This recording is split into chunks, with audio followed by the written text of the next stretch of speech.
Leave it to Activision to completely ruin one of the most beloved multiplayer games of all time with their business practices. Microtransactions for this title went live in a December update, as players had the ability to purchase cosmetic items. The following February, though, players could purchase new weapons, including a fully auto 12-gauge shotgun and a 44 Magnum, despite Activision promising that microtransactions would be limited to cosmetics. They also charged for the Variety Map Pack, despite most remasters coming equipped with all DLC. And to make matters worse, it was $5 more than it was in 2008. I mean, adjusting for inflation, yeah, but this is really scummy. Microtransactions in video games may not be so micro. It is nearly 2023, and technology has recently made its first steps towards the future. Well, first little steps. As usual, we have major tech companies releasing new gadgets with features their competitors don't have in their gadgets. For example, Apple versus Samsung, competing over which brand can install more cameras into their phones. Now on our technology and gaming side, we have companies like Sony releasing their PlayStation 5 consoles to compete against their opponent Microsoft's Xbox Series consoles. Though with these advancements comes inflation inside the economy. The inflation is so bad that we have a 15-inch by 8-inch phone costing more than PS5 and Xbox together. Think about that. But for now, the focus will be towards currency and gaming to see how and why microtransactions are being abused and how they can be fixed. First off, what is a microtransaction? A microtransaction is a marketing model of acquiring a virtual item with a small amount of money. Most gamers know the term because it's now become common in the video game industry. Microtransactions are regularly used to unlock additional content to a video game, such as special items or story expansions. Though as time passed with these additions, game companies began to abuse the access of micropayments. If loot boxes and microtransactions weren't seen as a problem before, Battlefront 2 sought to change that. Players noticed that the beta contained loot boxes, which in the full version would give paying players a significant advantage. Players also noticed that it took dozens of hours of grinding to unlock characters without purchases. EA tried to smooth this over by lowering the necessary credits to unlock heroes, while also lowering the rewards they gave you for grinding, so it just evened out. The outrage resulted in EA losing $3 billion in stock value. Games that thrived on online competitive play could have advantage items locked behind a high-priced paywall for someone to buy and then have a competitive edge over their opponent. One mischievous gaming trend that has recently surfaced is paying to open loot boxes with chances of getting rare items.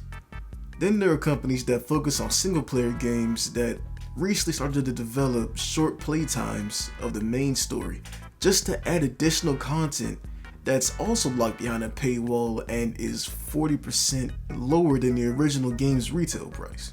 It's weird how the gaming industry will start to market their games as cash grabs rather than an enjoyable experience for players. After directly promising that they wouldn't put loot boxes or pay-to-win scenarios in the game back in 2019, in the first week of October 2021, they tried to sneak in a whole bunch of paid boosters for stuff like increased consumable collecting to straight-up experience boosts, all of which would cost real-world cash to get. Inserted paid boosters into a game more than a year after it originally came out is bad enough, but this also came after they intentionally slowed down experience gains to make the game even grindier. After a few expensive years, the tides would soon start to change due to the popularity of the game Fortnite. Fortnite has an online free-to-play battle royale game mode and a zombie game mode that you can buy, though they never forced the players to buy the zombie game mode. Fortnite has an in-game currency called V-Bucks, which allows players to buy skins, weapon wraps, and emotes like dancing or just visual emotes. None of these items they released had involved money for helping someone's competitive odds. Well, Epic Games knew their audience. Epic Games knows that video games are mostly played by adolescents with no recurring income. So why force money from people wanting to enjoy a game that cares about their experience? It's funny that one game is still changing the gaming industry to care more about gamers' feedback than their wallets. One game.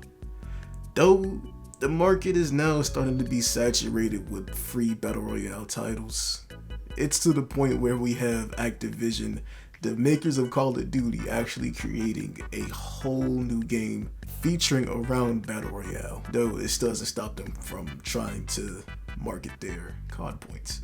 So we just see they made a free game.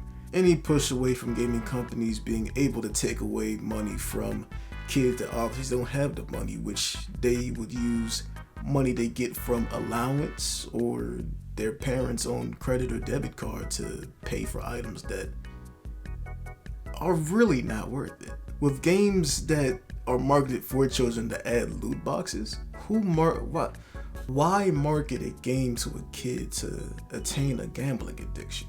Getting rid of the loot boxes and the obviously high-priced microtransactions, though, that might not be able to happen due to inflation in our economy now, it can really help people to manage their money a lot better than throwing it away because of a game forcing an addiction onto somebody. The Twitch streamer Asmongold said he reached out to Senator Cruz's office about regulating loot boxes in video games. Where does the senator stand on loot boxes? As I understand it, the concern he's raising is a concern about gambling and kids. I will say it is certainly true that social media, online environments, including video games, are designed to be addictive. I think it is a greater concern when you're dealing with kids who have a potential, number one, to spend a whole lot of money. And, you know, with some of the loot boxes, there's a fair amount of randomness that you could get a lot of great stuff or some lousy stuff. And so I guess that's the argument that it's gambling. I'd like to not see kids exploited and harmed.